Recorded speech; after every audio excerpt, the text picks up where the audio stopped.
Concurseriano e concurseriana do meu Brasil, só questões de concurso voltando aí na área para nossa aula 4 do Estatuto do Servidor do concurso da Prefeitura de Itabuna. Você que é de Itabuna, você que é da Bahia, nós vamos dar essa aula hoje aí para você, beleza?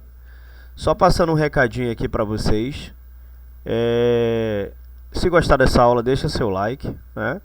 Deixa seu comentário, se inscreve no canal para você receber as notificações quando a gente postar uma aula nova, beleza? Então só, como de costume, a gente passa essas informações aqui, tá? Então esse é o material que você vai adquirir se você, né, fazer esse investimento. Esse investimento é um investimento ilusório, né? Porque quando você passar no concurso, provavelmente você vai recuperar 10 vezes mais, 3 vezes mais. É um investimento basicamente baixo, não é um investimento tão alto, né? Então, esse é o material que realmente a gente vai deixar o link aqui na descrição. Você compra direto na Hotmart, é um site de compra super seguro, tá? Se você quiser, pô, Thiago, eu tenho medo de comprar pela internet, não tem problema, meu WhatsApp vai ficar aqui embaixo. Você pode solicitar pelo meu WhatsApp também, tá? Então você tem 50 questões do Estatuto do Servidor, tem 50 questões da Lei Orgânica, que a gente ainda vai começar essa aula também para vocês, tá? E você pode também adquirir com valor promocional. Se você comprar separadamente, você vai pagar um valor maior do que se você comprar ele no combo especial, tá? Então o link dos 3 produtos aqui, né, das 3 formas de você comprar, vai ficar aqui na descrição, beleza? Então você pode adquirir para você potencializar seus estudos. Por quê? Porque o estudo por questões é comprovadamente, né, comprovadamente comprovado, digamos assim, que existe uma eficácia aí de 70% de você absorver o conhecimento. Por quê? Porque você vai estar no campo de batalha, né? Eu sempre uso essa analogia, eu sempre gosto de usar essa analogia. O lutador de karatê, ele não estuda a história do karatê, ele aprende a lutar. Então você fazendo as questões, você vai aprender a lutar, beleza? Então vamos lutar junto, vamos para cima. Então vamos começar a aula, né? Vamos começar essa aula da onde a gente parou. A gente parou aqui no artigo 20. Deixa eu sair aqui para não atrapalhar a leitura de vocês e vamos dar seguimento, beleza? Então, o artigo 20 ele fala o seguinte, vamos ler ele agora na íntegra. Exercício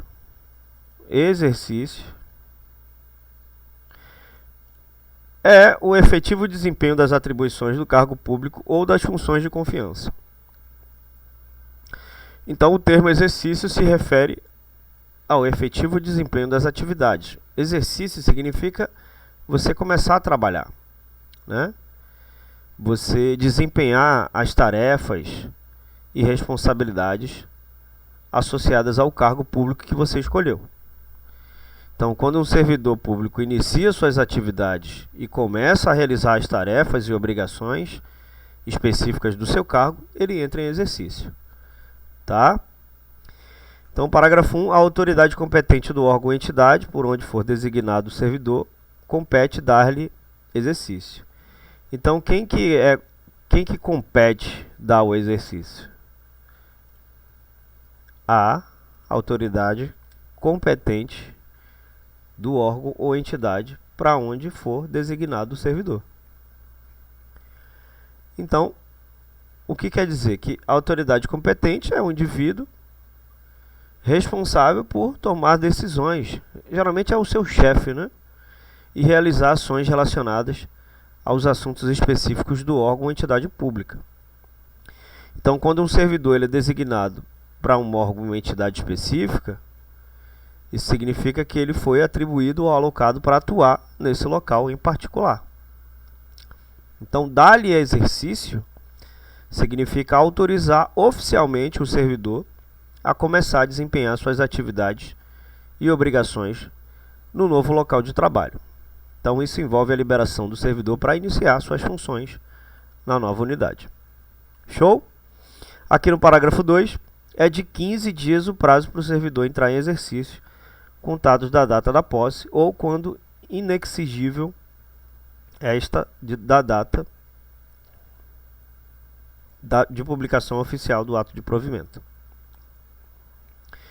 Então, depois que você toma posse, você tem um prazo de 15 dias para entrar em exercício, né? Tomou a posse, você tem 15 dias para entrar. Show? Maravilha. Então, o servidor público, após tomar a posse, ele tem um prazo específico para iniciar efetivamente o desempenho de suas funções no cargo. Então, o prazo é de 15 dias. Então, ele tem que iniciar dentro desse prazo, tá? Então, o prazo ele começa a ser contado a partir da data da posse. Tomou a posse, assinou o contrato. Então, quando ela é exigida, ou da data de publicação oficial do ato de provimento, quando a posse não é necessária, tá? Então, o prazo começa a ser contado a partir da data da posse, quando ela é exigida. Beleza? Show de bola. Então, a partir do momento que você tomou a posse, você tem 15 dias para começar a trabalhar. O servidor, aqui no parágrafo 3, né, o servidor que não entrar em exercício dentro do prazo legal será exonerado ex officio ou de ofício. Então, a expressão exonerado de ofício significa que o servidor será removido do cargo automaticamente, sem a necessidade de um pedido ou solicitação formal por parte da administração pública. Então, se um servidor não iniciar suas atividades dentro do prazo legal estabelecido após a posse ou a publicação do ato de provimento, ele estará sujeito a essa consequência. O prazo previsto neste artigo poderá ser prorrogado por solicitação do interessado e a juízo da autoridade competente para o ato de provimento até no máximo 30 dias. Então, o prazo para entrar em exercício, conforme estabelecido no artigo, pode ser prorrogado. Isso significa que o período originalmente definido para o servidor iniciar suas atividades pode ser estendido, né? Então, a prorrogação do prazo só ocorrerá se o próprio servidor interessado solicitar a extensão do período para entrar em exercício. Então, a decisão de prorrogar o prazo está a cargo da autoridade competente para o ato de provimento, ou seja, da pessoa ou órgão responsável por oficializar o preenchimento do cargo público. Beleza? Então, o período máximo de prorrogação é de 30 dias. Significa que, após a solicitação do servidor e a avaliação da autoridade competente, o prazo pode ser estendido por até 30 dias adicionais. Beleza? Show de bola. Maravilha. Então, o artigo 21, o que é que ele fala aqui pra gente? O início, a suspensão, a interrupção e o reinicio do exercício serão registrados no assentamento individual do servidor. Então, cada servidor público ele tem um registro detalhado de suas informações e atividades, conhecido como assentamento individual. Esse registro ele é mantido pela administração pública e contém diversos dados ali relevantes sobre o servidor, incluindo sua trajetória profissional, capacitações, histórico funcional, entre outros. Então, o registro no assentamento individual deve conter informações sobre o início do exercício do servidor, ou seja, quando ele efetivamente começou a desempenhar as atribuições do seu cargo. Então, caso ocorra alguma suspensão ou interrupção temporária das atividades do servidor, seja por motivo de licença, né, afastamento ou qualquer outra razão, essas informações também devem constar no assentamento individual. Da mesma forma, o reinicio do exercício após uma suspensão ou interrupção temporária também deve ser registrado no assentamento individual. Beleza? Show de bola. O parágrafo único. Ao entrar em exercício, o servidor apresentará ao órgão competente os elementos necessários ao assentamento individual. Então, quando um servidor entra em exercício, ele é responsável por fornecer ao órgão competente todos os elementos necessários ao assentamento individual. Beleza? Então esses elementos se referem às informações e documentos relevantes ali que devem ser incluídos no assentamento individual do servidor.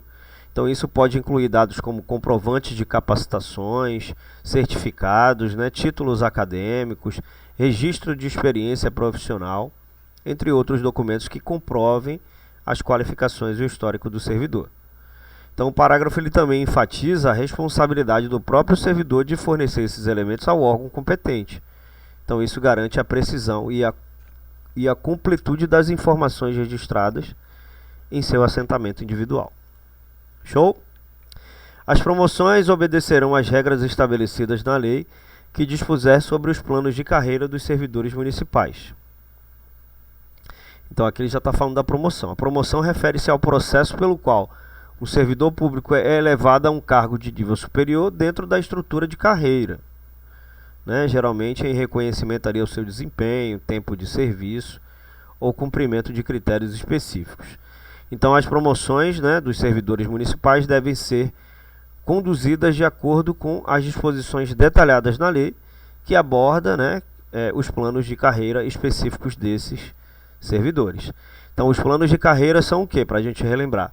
São estruturas organizacionais que definem os diferentes níveis ou estágios de progressão na carreira de um servidor público, bem como os critérios, requisitos e procedimentos para avançar de um nível para outro.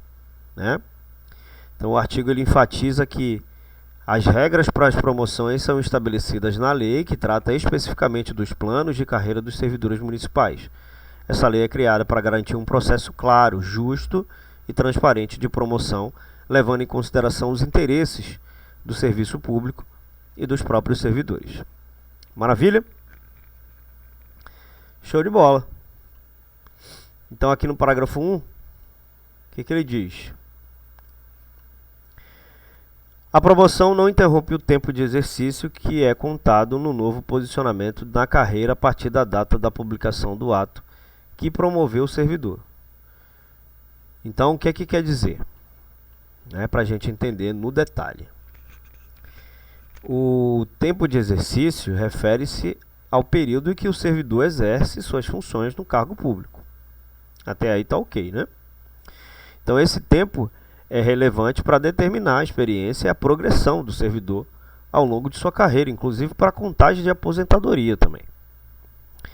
Então, quando um servidor é promovido para um cargo superior dentro da estrutura de carreira, o tempo de exercício que ele acumulou até o momento da promoção não é interrompido.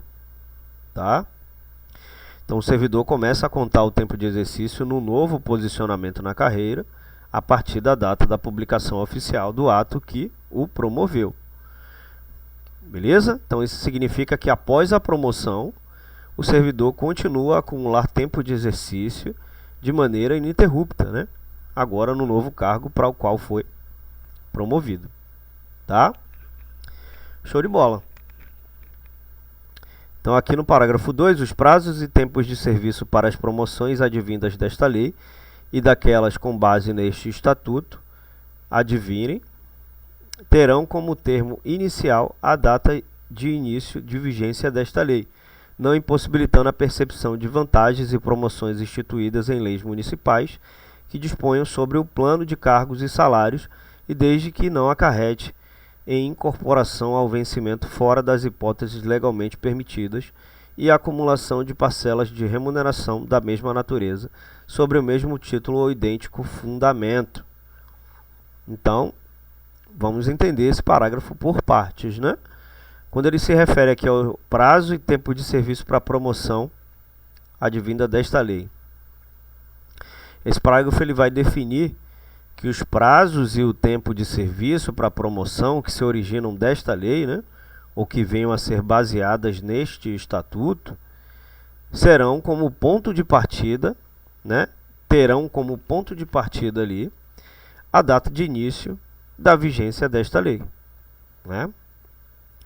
Então, quando você é promovido, é criado um ato administrativo, esse ato é aprovado e aí você é promovido, Então, o parágrafo ele também estabelece que os prazos e o tempo de serviço para promoção não prejudicam a possibilidade de os servidores também receberem vantagens e promoções já instituídas em leis municipais anteriores que tratem do plano de cargos e salários. Beleza? Então, as promoções elas não devem resultar em incorporações ilegais ao vencimento ou na acumulação de parcelas da remuneração que tenham a mesma natureza sobre o mesmo título ou idêntico fundamento. Então, esse parágrafo ele busca garantir que as promoções sejam feitas de maneira compatível com as regras de remuneração, impedindo ali incorporações indevidas e acumulações não permitidas. Então, o parágrafo busca equilibrar a implementação de promoção com a preservação de vantagens e promoções já existentes, evitando o quê? Conflitos ou abusos no sistema de remuneração dos servidores. Em resumo, para a gente entender, esse parágrafo ele esclarece as condições e limites para contagem de prazo e tempo de serviço para as promoções provenientes da lei em questão, bem como a relação dessas promoções com vantagens e promoções, né, anteriores já estabelecidas em leis municipais relacionadas ao plano de cargo e salário. Então, o objetivo é assegurar a conformidade com as normas legais e manter a integridade do sistema de remuneração dos servidores. Show? Artigo 23. O servidor nomeado deverá ter exercício na unidade de trabalho em que foi lotado. Então, quando o servidor é nomeado para um cargo público, ele é designado ou lotado para uma unidade de trabalho específica dentro da estrutura da administração pública. Então, o artigo aqui ele determina que o servidor nomeado é obrigado a iniciar suas atividades na unidade de trabalho que foi designado. Então, isso significa que ele deve começar a desempenhar suas funções na unidade específica para a qual foi alocado. Então, ao exercer suas atividades na unidade de trabalho, o servidor deve cumprir as atribuições e deveres inerentes ao cargo que ocupa, contribuindo ali para a realização dos objetivos e serviços, né, do órgão ou entidade em questão. Beleza? Show de bola. Então aqui o artigo ele visa garantir, né, que os servidores nomeados estejam presentes ali e ativos em suas respectivas unidades de trabalho. Parágrafo único. Nenhum servidor poderá ter exercício em unidade de trabalho diferente daquela em que estiver lotado, salvo nos casos previstos neste estatuto ou mediante prévia autorização do prefeito ou da mesa da Câmara. Então, ele basicamente está explicando o artigo 23, né? Ele está dando uma ênfase. Só que existe aqui uma exceção, né? Ele está enfatizando em regra que nenhum servidor pode exercer suas atividades em uma unidade de trabalho diferente daquela e que está originalmente lotado, como a gente leu no artigo 23. Então, existe uma exceção. Há situações em que essa regra pode ser flexibilizada. Essas situações, essas exceções, são previstas no próprio estatuto ou em outras normas que regem. Então, uma das formas de exceção é quando o servidor recebe uma prévia autorização do prefeito ou da mesa da Câmara para exercer suas atividades em uma unidade de trabalho diferente da sua lotação original. Beleza? Show de bola. O artigo 24 foi vetado. Parágrafo único. O exercício de cargo em comissão exigirá de seu ocupante integral dedicação ao serviço, podendo ser convocado sempre que houver interesse da administração. Então, aqui, mais uma vez, a gente está ouvindo, né, o cargo em comissão. É bom que o estatuto, ele sempre vai... o estatuto explica o próprio estatuto, né? Então, o cargo em comissão, para a gente relembrar, é uma posição dentro da estrutura administrativa que não é preenchida por concurso público, mas sim por indicação ou nomeação direta da autoridade competente.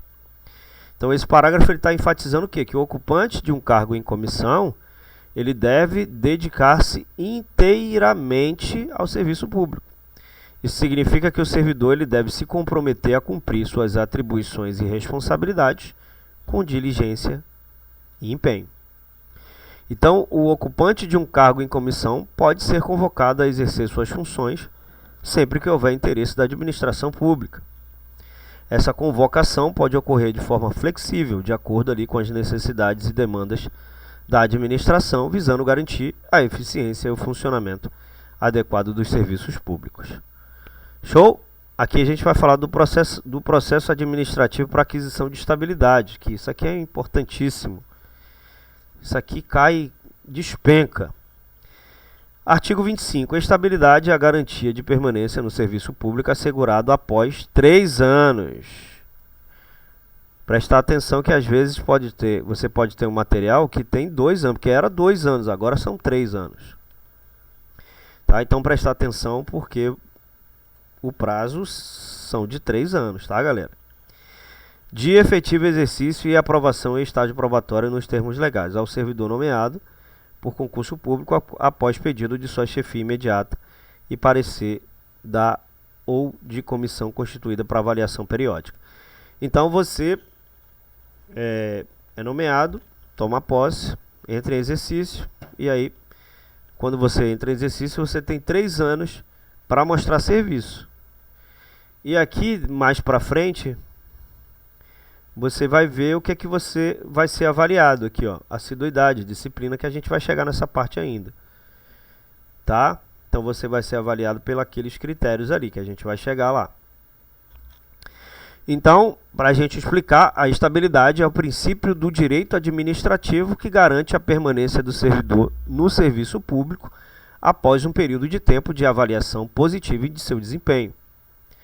Então, 3 anos de efetivo exercício, o servidor deve ter exercido suas funções de maneira efetiva e contínua, pelo período mínimo de 3 anos. Então, ele tem... o estágio probatório é uma prova, né? É tipo uma prova, você está sendo avaliado. Então, o servidor ele deve ter sido aprovado em um estágio probatório, que é um período de avaliação inicial durante o qual o seu desempenho é avaliado para determinar se ele é adequado para estabilidade. Então, a chefia imediata do servidor deve apresentar um pedido solicitando a estabilidade do servidor, como disse o texto. E deve ser obtido um parecer favorável da comissão constituída para avaliar periodicamente o desempenho dos servidores. Lembrando o seguinte, que o servidor que ele não cumprir os requisitos, essa avaliação vai ser encaminhada e ele vai ser avisado. Ó, você não cumpriu, você não passou no estágio probatório. Mesmo assim, o servidor ele tem direito à ampla defesa, tá, galera? Se ele vai se defender, ele vai chegar, não, eu cheguei no horário, tá aqui os meus comprovantes, né, eu exerci um bom trabalho, tá aqui os resultados, enfim, ele vai fazer a defesa dele. Não é, não passou, saiu, perdeu o cargo, né? Ele vai ter o direito de se defender, né? Então, ele ganha a estabilidade a partir do momento que ele exerce 3 anos de efetivo exercício. E aí ele vai ser aprovado no estágio probatório. Tá? Show de bola. Então, após ele cumprir, ele ganha a tão famosa estabilidade. O servidor estável só perderá o cargo em virtude... Aí ele está explicando aqui, né? O servidor estável só perderá o cargo em virtude de sentença judicial transitada e julgado. O que quer dizer transitado e julgado? Quer dizer que não cabe mais recurso. Porque pode ser primeira instância, segunda instância e assim vai. Então, foi transitado e julgado, não cabe mais recurso, já foi, né? Decidido. Então, se você é estável, no caso aqui você já ganhou a estabilidade, tá? Você já passou pelo estágio probatório. Se você ganhou a estabilidade, passou por um processo judicial que foi transitado e julgado e você foi culpado, você perde seu cargo. Então a estabilidade ela não é absoluta, né? A estabilidade tem umas regras. E não só isso. Ou mediante processo administrativo disciplinar, no qual seja assegurado o direito do contraditório de ampla defesa. Esse processo administrativo disciplinar, provavelmente a gente vai falar mais para frente, tá? Que existem regras, né? Você tem que obedecer o seu chefe, tem que chegar no horário, não pode agredir ninguém. Se isso acontecer, não é que você vai ser demitido. A demissão ela só acontece depois de você receber uma advertência, depois você recebe uma suspensão. A advertência ela é oral, depois você recebe uma suspensão por escrita, aí você fica um tempo em casa para pensar no que você fez. E depois você pode ser demitido. Quando você é demitido, aí abre um processo administrativo e aí você tem direito ao contraditório e à ampla defesa. Então, né, agora, se você cometeu um crime, e esse crime foi transitado e julgado, você foi culpado, não tem como, né? Não tem como, porque você vai estar preso. Como é que você vai trabalhar? Não tem como. Foi transitado e julgado, você perdeu o cargo. E no processo administrativo a mesma coisa. Se foi comprovado, por exemplo, você agrediu seu chefe. Aí foi lá, pegou uma câmera, a câmera foi lá, identificou que você agrediu ele.